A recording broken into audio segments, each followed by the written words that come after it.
My name's Elizabeth Makepeace. I'm a stage 2 breast cancer survivor. I'm a happy, healthy woman, an occupational therapist, and a mother of 3 children.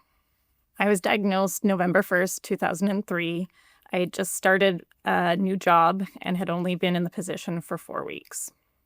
My treatment plan was to have a lumpectomy plus or minus radiation. I was initially diagnosed with stage 0 breast cancer, ductal carcinoma in situ. And so I had that first lumpectomy and then was told shortly afterwards that there was still tumor left and that it was invasive. So the plan was to have a second lumpectomy and hope for the best. I had that second lumpectomy a week later, and unfortunately, the pathology wasn't good. So I was scheduled for chemotherapy. In the meantime, I had complications from that second surgery. I ended up with some sort of infection and ended up on IV antibiotics, which delayed my chemotherapy treatment. I also had a dehissing of my lymph node surgical site. So I had 7 lymph nodes taken and 2 were positive. So once that was all sort of wrapped up, then I had chemotherapy. I had 6 cycles of chemotherapy, 2 different types of chemo. And following that, I had some recovery time and then a double mastectomy. Once I finished the double mastectomy, I had a little bit more recovery time and then had 15 rounds of radiation.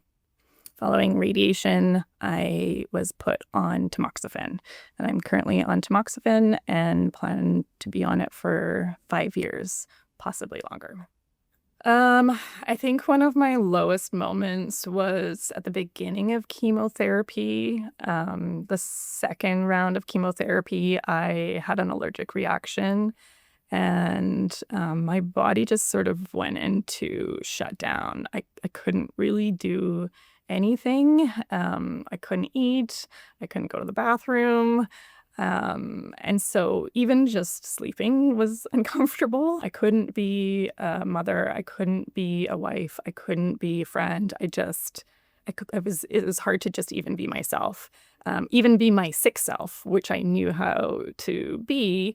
I didn't know how to be in that space. And I think the things that helped me through the most were letting people in.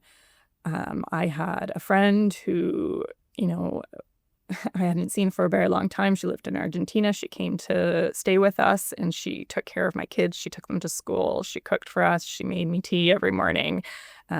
People would just check in and I would let them. I didn't think about my house. I just had an open door. I had an incredible group of friends who created a meal train, and so there was constantly food coming in and out of the house. And I just had a lot of wonderful support, and I was very open about what I was going through and how I was feeling.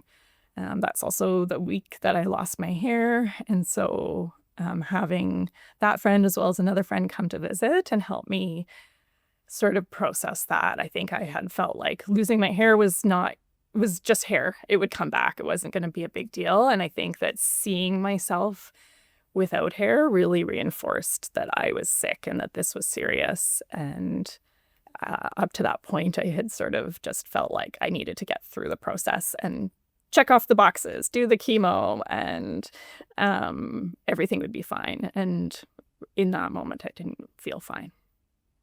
I feel like I am so thankful and so grateful for my community that is much bigger than I ever realized. This journey has made me a different person today because I know that things will continue, and I know that there's a lot of life left for me to live, and that I really enjoy what is in front of me.